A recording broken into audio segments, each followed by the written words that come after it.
ನಮಸ್ಕಾರ ಸ್ನೇಹಿತರೆ, ಎಲ್ಲರೂ ಹೇಗಿದ್ದೀರಾ? ಹೊಸ ವಿಡಿಯೋಗೆ ಸ್ವಾಗತ.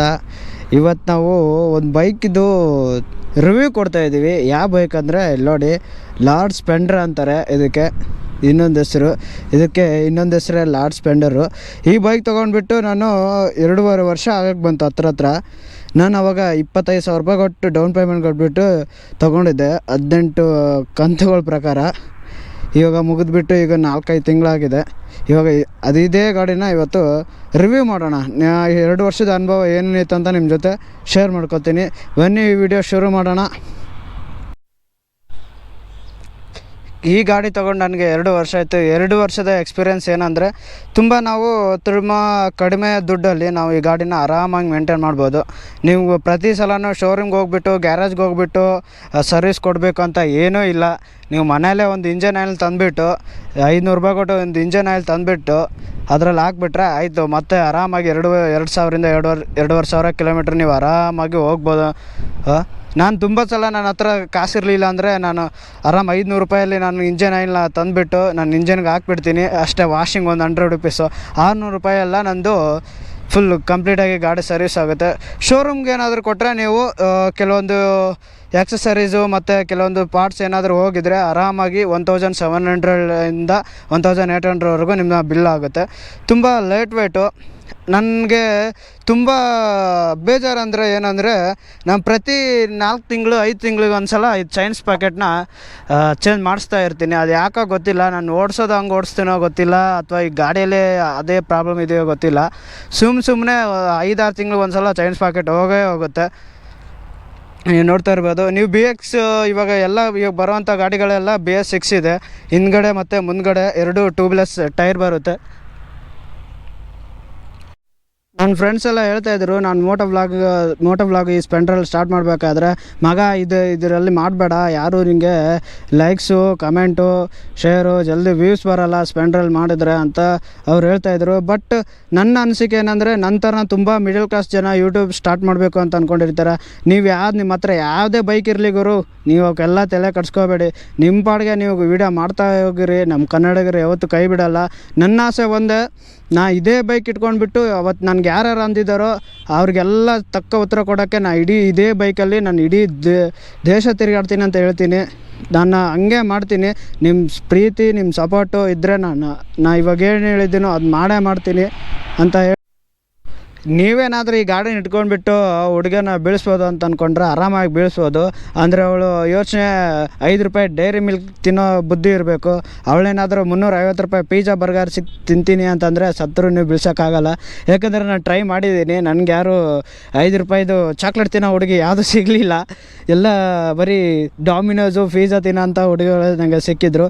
ಈ ಗಾಡಿ ಇಟ್ಕೊಂಡ್ಬಿಟ್ಟು ನೀವು ಆರಾಮಾಗಿ ಮನೆಗೆ ಸಂತಿ ತರ್ಬೋದು. 5-6 ಜನ ಫ್ರೆಂಡ್ಸ್ ಜೊತೆ ಹಾಕೊಂಡು ಎಲ್ಲಿ ಬೇಕಾದ್ರೂ ಹೋಗ್ಬೋದು. ನೋಡಿ, ಮುಂದೆ 3 ಜನ ಸ್ಪೆಂಡ್ರಲ್ಲಿ ಆರಾಮಾಗಿ ಹೋಗ್ಬೋದು. ನೀವು ಆಫ್ ರೋಡಿಂಗ್ ಮಾಡ್ಬೋದು, ರೇಸ್ ಮಾಡ್ಬೋದು. ಆ ರೇಸ್ ಮಾಡಬೇಕಂದ್ರೆ ಆಪೋಸಿಟ್ ಇರೋ ಬೈಕ್ ತುಂಬ ಸ್ಲೋ ಹೋಗ್ತಾಯಿದ್ರೆ ಮಾತ್ರ ನೀವು ಆ ಗಾಡಿ ಜೊತೆ ವಿನ್ ಆಗ್ಬೋದು. ಈಗ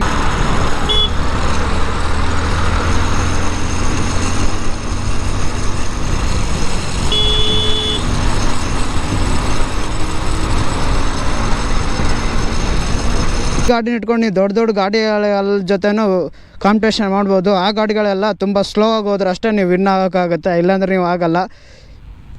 ಇದೊಂಥರ ಆಲ್ ರೌಂಡರ್ ಇದ್ದಂಗೆ. ನೀವೇನಾದರೂ ಆಫ್ ರೋಡಿಂಗ್ ಎಕ್ಸ್ಪೀರಿಯೆನ್ಸ್ ಏನಾದರೂ ಮಾಡಬೇಕಾಗಿದ್ರೆ ಬನ್ನಿರಿ, ಮಾರ್ತಳ್ಳಿ ರೈಲ್ವೆ ಗೇಟ್ ಪಕ್ಕದಲ್ಲೇ ಇಲ್ಲಿ ಆರಾಮಾಗಿ ಫ್ರೀಯಾಗಿ ಆಫ್ ರೋಡಿಂಗ್ ವ್ಯವಸ್ಥೆ ಮಾಡಿದ್ದಾರೆ. ಆರಾಮಾಗಿ ಬಂದುಬಿಟ್ಟು ನೀವು ಆಫ್ ರೋಡಿಂಗ್ ಮಾಡ್ಬೋದು. ನಿಮ್ಮ ಬಾಡಿನ ಮತ್ತು ನಿಮ್ಮ ಸ್ಪಾಟ್ಸ್ ಎಲ್ಲ ಅಳ್ಳಾಡ್ಸ್ಕೊಂಡು ಹೋಗ್ಬೋದು. ಇಲ್ಲಿ ನೋಡ್ತಾ ಇರ್ಬೋದು ಯಾವ ಥರ ಇದೆ ರೋಡ್ ಇಲ್ಲಿ ಪಕ್ಕದಲ್ಲಿ. ಓಪ್ಪ,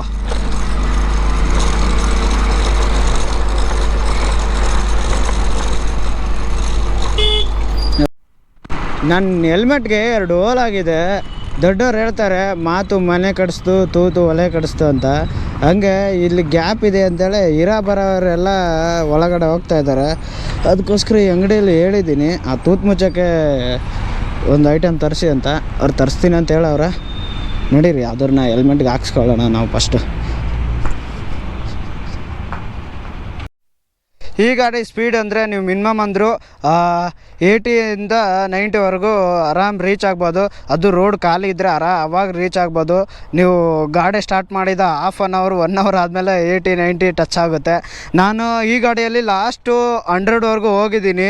ಅದು ಗಾಡಿ ಫುಲ್ಲು ಥ್ರಾಟಲ್ ಕೊಟ್ಬಿಟ್ಟು ಅವಾಗ ಹೋಗಿದೆ. ಒಳ್ಳೆ ಒಂದು 40 ಕಿಲೋಮೀಟ್ರ್ 50 ಕಿಲೋಮೀಟ್ರ್ ಹೋದ್ಮೇಲೆ 100 ರೀಚ್ ಆಗ್ತಾ ಇತ್ತು ಅವಾಗವಾಗ.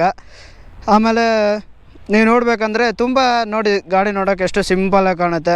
ತುಂಬ ಜನ ಮನೆಯಲ್ಲಿ ಈ ಗಾಡಿ ತೊಗೊಳ್ತೀನಿ ಅಂದರೆ ಆರಾಮಾಗಿ ಕಣ್ಮುಚ್ಚು ದುಡ್ಡು ಕೊಡ್ತಾರೆ. ಇವಾಗ ಆನ್ ರೋಡಾಗಿ ನೀವು ಗಾಡಿ ತೊಗೊಳ್ಬೇಕಂದ್ರೆ ಇವಾಗ ಒಂದು 90,000 ಆಗುತ್ತೆ. ನಾನು ತೊಗೋ ಕಾಲಕ್ಕೆ EMI ಮೇಲೆ ನಾನು ತೊಗೊಂಡಿದ್ದೆ. ಆವಾಗ ನನಗೆ 1.15 ಆಗಿತ್ತು. ನಾನು EMI ಮೇಲೆ ಬರೀ 25,000 ಡೌನ್ ಪೇಮೆಂಟ್ ಕೊಟ್ಬಿಟ್ಟು ಈ ಗಾಡಿ ತೊಗೊಂಡಿದ್ದೆ. ಈ ಗಾಡಿ ಆರಾಮಾಗಿ ನಿಮಗೆ ಸಿಟಿಲಾದರೆ ಒಂದು 56ಇಂದ 58 ಆರಾಮಾಗಿ ಮೈಲೇಜ್ ಕೊಡುತ್ತೆ. ಅದೇ ನೀವು ಹೈವೇ ರೋಡಲ್ಲಿ ಹೋದರೆ 63ಇಂದ 62 ಆರಾಮಾಗಿ ಕೊಡುತ್ತೆ. ನನಗೆ ಆಲ್ರೆಡಿ ಹಾಕಿ ಇವಾಗ ನಾನು ಈಗ ಪೆಟ್ರೋಲ್ ಹಾಕಿ ನಾನು ಇವಾಗ 3 ದಿನ ಆಯಿತು. ನೋಡ್ತಾ ಇರ್ಬೋದು ಪೆಟ್ರೋಲ್ ನಿಲ್ಲಾಗಿ ಬಂದಿದೆ. ಇವಾಗ ಅಂದರೂ ಕೂಡ ಆರಾಮಾಗಿ ನಾನು ಇವಾಗ ಇನ್ನೂ 50 ಕಿಲೋಮೀಟ್ರ್ ಹೋದ್ರೂ ಕೂಡ ನನ್ನ ಗಾಡಿ ಮೈಲೇಜ್ ಕೊಡುತ್ತೆ. ಈ ಗಾಡಿ ಹೆಂಗೆ ಗುರು, ಮೈಲೇಜ್ ಮಾತ್ರ ಒಂಥರ ಹಳೇ ಕಾಲದ ಮನುಷ್ಯ ಇದ್ದಂಗೆ ಸಖತ್ತಾಗಿ ಕೊಡುತ್ತೆ. ಈ ಗಾಡಿ 2011ರಿಂದ ಇಲ್ಲಿವರೆಗೂ ಸಕ್ಸಸ್ಫುಲ್ಲಾಗಿ ನಡ್ಕೊಂಡು ಬರ್ತಾ ಇದೆ. ಮೊದಲು ಹೋಂಡಾ ಅವ್ರ ಜೊತೆ ಕೊಲಾಬ್ ಆಗಿ ಈ ಗಾಡಿನ ರೆಡಿ ಮಾಡ್ತಾಯಿದ್ರು. ಅವರಿಂದ ಸ್ವಲ್ಪ ಏನೋ ಜಗಳ ಆಗಿಬಿಟ್ಟು ಏನೋ ಮಾತುಕತೆ ನಿಂತೋಗ್ಬಿಟ್ಟು ಅತ್ತೆ ಸೊಸೆ ಜಗಳ ಆಡಿದೆ. ಆ ಥರ ಜಗಳ ಆಡಿಬಿಟ್ಟು ದೂರವಾಗಿದ್ದಾರೆ. ಈಗ ಹೀರೋ ಅವರೇ ಈ ಗಾಡಿನ ಈಗ ಮ್ಯಾನುಫ್ಯಾಕ್ಚರ್ ಮಾಡ್ತಾರೆ. ನೀವು ನೋಡ್ತಾ ಇರ್ಬೋದು 2011ರಿಂದ ಇಲ್ಲಿವರೆಗೂ ಕೂಡ ಈ ಗಾಡಿ ಆ ಕ್ರೇಜ್ ಮಾಡ್ಕೊಂಡು ಬರ್ತಾಯಿದೆ. ಅಂದರೆ ನೀವೇ ಯೋಚನೆ ಮಾಡ್ತಿರ್ಬೋದು ಈ ಗಾಡಿ ಕ್ರೇಜ್ ಹೆಂಗಿದೆ, ಪರ್ಫಾರ್ಮೆನ್ಸ್ ಹೆಂಗಿದೆ ಅಂತೇಳಿ.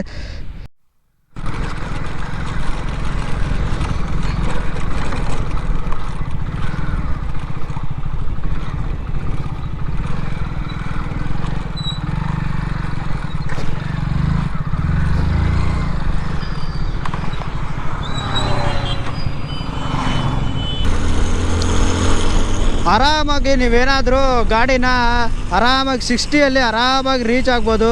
ಬರೀ ಒಂದು 10 ಸೆಕೆಂಡಲ್ಲೆಲ್ಲ 60ಯಲ್ಲಿ ರೀಚ್ ಆಗುತ್ತೆ. ನೀವು ನೋಡ್ತಾ ಇರ್ಬೋದು.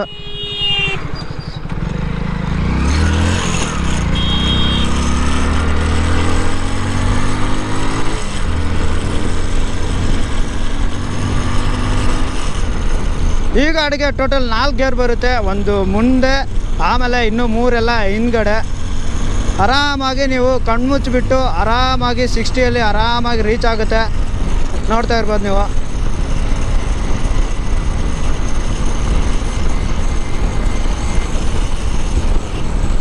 ಆರಾಮಾಗಿ ರೀಚ್ ಆಗುತ್ತೆ, ಯಾವುದೇ ರೀತಿ ಟೆನ್ಷನ್ ಇಲ್ಲ. ಆರಾಮಾಗಿ 60ಯಲ್ಲಿ ಆರಾಮಾಗಿ ರೀಚ್ ಆಗುತ್ತೆ. ಈ ಗಾಡಿ ತುಂಬ ಲೇಟ್ ವೇಟ್ ಇರುತ್ತೆ. ಆರಾಮಾಗಿ ಒಂದು 120 kg ಇದೆ. ನೀವು ಏನಾದರೂ ಫುಲ್ಲು ಜಿಮ್ ಬಾಡಿ ಏನಾದರೂ ತುಂಬ ಸ್ಟ್ರಾಂಗ್ ಮನುಷ್ಯ ಏನಾದರೂ ಆಗಿದ್ರೆ ಈ ಗಾಡಿನ ನೀವು ಆರಾಮ ಹೊತ್ಕೊಂಡೆ ತಿರುಗಾಡ್ಬೋದು. ಅಷ್ಟು ಲೈಟ್ ವೇಟ್ ಇದೆ.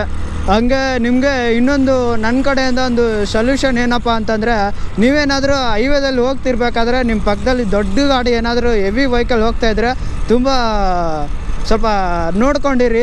ಯಾಕಂದರೆ ನಾನು ಒಂದು ಸಲ ನನಗೆ ಆ ಥರ ಅನುಭವ ಆಗಿದೆ. ಲಾರಿ ಒಳ್ಳೆ ಒಂದು 100 ಸ್ಪೀಡಲ್ಲಿ ಹೋಗ್ತಾಯಿತ್ತು. ನಾನು ಸ್ಲೋ ಆಗಿ ಹೋಗ್ತಾಯಿದ್ದೆ. ಆವಾಗ ನಾನು ಗಾಡಿ ಫುಲ್ಲು ಅದು 100 ಸ್ಪೀಡಲ್ಲಿ ಹೋದಾಗ ನನ್ನ ಗಾಡಿಗೆ ಫುಲ್ಲು ಶೇಕ್ ಆಗ್ತಾಯಿತ್ತು. ಇದು ಕೂಡ ಅಷ್ಟೇ, ನೀವು 100ಅಲ್ಲಿ ಏನಾದರೂ ಹೋದರೆ ಫುಲ್ ಎಲ್ಲ ಗಾಡಿ ಮೈ ಮೇಲೆಲ್ಲ ವೈಬ್ರೇಟ್ರ್ ಹಾಕ್ದಂಗೆ ಆಗುತ್ತೆ. ನಿಮಗೆ ಕಾಣ್ತಾ ಇಲ್ಲ ಅಂತ ಅನಿಸುತ್ತೆ, ಬಟ್ ನನಗೆ ಮಾತ್ರ ಹಿಂದೆ ಮುಂದೆ ಎಲ್ಲ ಕಡೆ ವೈಬ್ರೇಟ್ ಇದ್ದಂಗೆ ಆಗ್ತಾಯಿದೆ. ಅಷ್ಟು ವೈಬ್ರೇಷನ್ ಮಾಡುತ್ತೆ ಇದು. BS6 ಅಷ್ಟೇ ಈ ಥರ ನಿಮಗೆ ಕಾಣೋಕ್ಕೆ ಸಿಗುತ್ತೆ. ಅದೇ ನೀವು BS3 BS ಆ ಕಡೆ ಎಲ್ಲ ಹಳೆ ಕಾಲದೆಲ್ಲ ಗಾಡಿಗಳ ಹತ್ರ ಹೋದರೆ ನಿಮಗೆ ಈ ಥರ ಸಿಗೋಲ್ಲ. ಬಟ್ BS6 ಮಾತ್ರ ಇದು ಈ ಥರ ಪ್ರಾಬ್ಲಮ್ ಆಗ್ತಾಯಿದೆ. ಶೋರೂಮಲ್ಲಿ ಹೋದರೂ ಕೂಡ ಅವರು ಬಡ್ಡಿ ಮಕ್ಕಳು ಏನು ರೆಸ್ಪಾನ್ಸೇ ಮಾಡಲ್ಲ. ನನಗೆ ಸ್ಪೆಂಡ್ರಲ್ಲಿ ಬೇಜಾರಾಗೋ ವಿಷಯ ಏನಪ್ಪ ಅಂದರೆ, ಇದು ಅವಾಗವಾಗ ಗಂಡು ಮಕ್ಳ ಥರ ಆಯಿಲ್ ಲೀಕ್ ಮಾಡ್ತಾನೇ ಇರುತ್ತೆ ಸುಮ್ಮನೆ. ನೋಡಿ ಈ ಕಡೆ, ಆಮೇಲೆ ಈ ಕಡೆ ಇಲ್ಲೆಲ್ಲ ಫುಲ್ ಎಲ್ಲ ಆಯಿಲೆಲ್ಲ ಬಿದ್ದೋಗೈತೆ. ಇವಾಗ ಜಸ್ಟ್ ವಾಟರ್ ಸರ್ವಿಸ್ ಮಾಡಿದ್ಮೇಲೆ ಎಲ್ಲ ಹೋಗಿದೆ. ಇಲ್ಲಿ ನೋಡ್ತಾ ಇರ್ಬೋದು, ಸ್ವಲ್ಪ ಇಲ್ಲಿ ಕಾಣ್ತಾ ಇರ್ಬೋದು. ಇದೇ ಗುರು ಈ ಗಾಡಿಯಲ್ಲಿ ಬೇಜಾರಾಗೋದಂದ್ರೆ ನಂಗೆ. ಈ ಗಾಡಿಗೆ ನೀವೇನಾದರೂ 100 ರೂಪಾಯಿ ಪೆಟ್ರೋಲ್ ಹಾಕ್ಸಿ ನಿಮ್ಮ ಹುಡುಗಿ ಊರೆಲ್ಲ ಸುತ್ತಾಡ್ಕೊಂಡು ಬಂದರೂ ಕೂಡ ಇನ್ನೂ ಪೆಟ್ರೋಲ್ ಇರುತ್ತೆ. ಮತ್ತು ಅದೇ ಪೆಟ್ರೋಲಿ ನೀವು ಮತ್ತೆ ಸಂಜೆ ನಿಮ್ಮ ಹುಡುಗರ ಜೊತೆ ಹೋಗಿ ಎಣ್ಣೆನ ಹಾಕೋಬೋದು. ಆ ಥರ ಮೈಲೇಜ್ ಕೊಡುತ್ತೆ. ಆರಾಮಾಗಿ ಸಿಟಿಯಲ್ಲಾದರೆ ನಿಮಗೆ ಹೇಳಿದ್ನಲ್ಲ ಆವಾಗಲೇ 58ರಿಂದ 56 ಆರಾಮಾಗಿ ಕೊಡುತ್ತೆ. ಅದೇ ಮೈಲೇಜು ಹೈವೇದಲ್ಲಿ ಏನಾದರೂ ಹೋದರೆ 65ರಿಂದ 63ವರೆಗೂ ಕೊಡುತ್ತೆ. ನನಗೆ ಆಲ್ರೆಡಿ ಕೊಟ್ಟಿದೆ. ನನ್ನ ಪ್ರಕಾರ ಇದು ತುಂಬ ಮಿಡಿಲ್ ಕ್ಲಾಸ್ ಸೂಪರ್ ಬೈಕೆ ಅಂತ ಅನ್ಬೋದು. ಇದಕ್ಕೆ ಸ್ಪೆಂಡರ್ ಅಂತೇಳಿ ತೆಗೆದುಬಿಟ್ಟು hero middle class Splendor plus ಅಂತ ತೆಗೆದುಬಿಟ್ಟು ಮಿಡಿಲ್ ಕ್ಲಾಸ್ ಸೂಪರ್ ಬೈಕ್ ಅಂತೇಳಿ ಹಾಕಿದರೆ ಮಸ್ತ್ನಾಗಿರುತ್ತೆ. ನಮಗಂತರೂ ನನ್ನ ಪಾಲಿಗೆ ಮಾತ್ರ ಇದು ಒಂಥರ ದೇವ್ರು ಬಂದಂಗೆ ಬಂತು ನನ್ನ ಲೈಫಲ್ಲಿ. ನಾನು ತೊಗೊಂಡ್ಬಿಟ್ಟು 2 ವರ್ಷ ಆಯಿತು. ಇದುವರೆಗೂ ಕೂಡ ನನಗೆ ಇಂಜನ್ ಪ್ರಾಬ್ಲಮ್ ಆಗಿಲ್ಲ. ಮತ್ತು ನಾನು ಇದು ತೊಗೊಂಡು ಎಲ್ಲೆಲ್ಲೋ ಹೋಗಿದ್ದೀನಿ, ಆಫ್ ರೋಡ್ ಹೋಗಿದ್ದೀನಿ. ಡೈಲಿ ನಾನು ಸ್ವಿಗ್ಗಿ ಮಾಡ್ತೀನಿ. ಡೈಲಿ 200ರಿಂದ 250 ಕಿಲೋಮೀಟ್ರ್ ಈ ಗಾಡಿಯಲ್ಲಿ ನಾನು ಡೈಲಿ ಸ್ವಿಗ್ಗಿ ಮಾಡ್ತೀನಿ. ಈ ಗಾಡಿಯಲ್ಲಿ ಇವಾಗ ಎಲ್ಲಾದರೂ ಲಾಂಗ್ ಹೋಗ್ಬೇಕಂದ್ರೂ ಇದೇ ಗಾಡಿ ತೊಗೊಂಡು ಹೋಗ್ತೀನಿ. ಪರ್ಫಾರ್ಮೆನ್ಸ್ ಮಾತ್ರ ಮಸ್ತ್ನಾಗಿದೆ. ಇನ್ನೂವರೆಗೂ ಕೂಡ ಎಲ್ಲೂ ನಾನು ಕೈ ಕೊಟ್ಟಿಲ್ಲ. ಈ ಗಾಡಿಗೆ ನಾನು ಪ್ರೀತಿಯಿಂದ ಜಾನು ಅಂತೇಳಿ ಇಟ್ಟಿದ್ದೀನಿ. ನನ್ನ ಗಾಡಿ ಹೆಸರು ಜಾನು ಅಂತೇಳಿ. ನನ್ನ ಗಾಡಿಗೆ ಇನ್ನೂ ತುಂಬ ಆಲ್ಟ್ರೇಷನ್ ಮಾಡೋಣ ಅಂತ ಅಂದ್ಕೊಂಡಿದ್ದೀನಿ, ಬಟ್ ದುಡ್ಡಿಲ್ಲ. ನಿಮ್ಮ ಸಪೋರ್ಟಿಂದ ನೀವೇನಾದರೂ ನನಗೆ ಸಪೋರ್ಟ್ ಮಾಡಿದ್ರೆ, ನಿಮ್ಮ ಪ್ರೀತಿ ಹಿಂಗೆ ಮುಂದುವರೆದ್ರೆ ನನ್ನ ಗಾಡಿಗೆ ಆಲ್ಟ್ರೇಷನ್ ಮಾಡಿಸ್ತೀನಿ. ಇದೇ ಗಾಡಿ ಇಟ್ಕೊಂಡ್ಬಿಟ್ಟು ನಾನು ತುಂಬ ಕಡೆ ತಿರುಗಾಡಬೇಕು ಅಂತ ಅಂದ್ಕೊಂಡಿದ್ದೀನಿ. ನಂತರ ತುಂಬ ಜನ ಯೂಟ್ಯೂಬ್ ಸ್ಟಾರ್ಟ್ ಮಾಡಬೇಕಂತ ಅಂದ್ಕೊಂಡಿರ್ತಾರೆ. ಅವ್ರ ಹತ್ರ ದೊಡ್ಡ ಬೈಕ್ ಇಲ್ಲ, ಅದು ಇಲ್ಲ, ಇದಿಲ್ಲ ಅಂತೇಳಿ ತುಂಬ ನಿರಾಸೆ ಹೋಗ್ತಾರೆ. ಬಟ್ ನನ್ನ ಆಸೆ ಏನಂದರೆ ನನ್ನ ನೋಡಿಬಿಟ್ಟು ಇನ್ನೂ 4 ಜನ ಇದೇ ಸ್ಪೆಂಡರ್ ಇಟ್ಕೊಂಡ್ಬಿಟ್ಟು ನಾನು ಇಡೀ ದೇಶನ ತಿರುಗಾಡ್ತೀನಿ ಅಂತ ನಾನು ಹಿಂಗೆ ಹೇಳ್ತಾಯಿದ್ದೀನಿ ಇವತ್ತು. ನನ್ನ ನೋಡಿ ಇನ್ನೂ 4 ಜನ ಇದೇ ನೀವು